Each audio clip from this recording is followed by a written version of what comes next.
Mercedes continues its EV rollout today with the launch of the EQB compact crossover. It joins the recently revealed EQS and EQA, and collectively they are just the beginning of the company's electrification plans. The new EQB is debuting at Auto Shanghai 2021, with the new model launching first in China and then in Europe this year. It will arrive in the US in 2022. Mercedes keeps much of the EQB's powertrain details under wraps, though the company did provide some ballpark figures. We know the model will come with front and all-wheel drive configurations with usable battery capacities starting at 66.5 kWh for Europe. Some models will exceed 269 horsepower.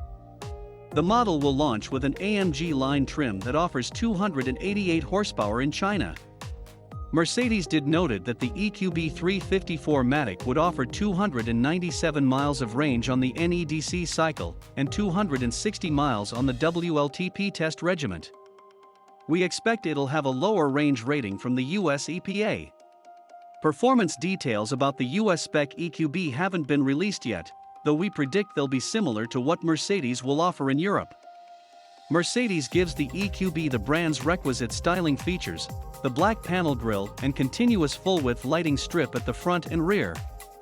The model will also feature exclusive bi- and tricolor wheels, which can measure up to 20 inches. We expect Mercedes to offer more information, including price and powertrain specifics, closer to the model's on-sale date.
to Auto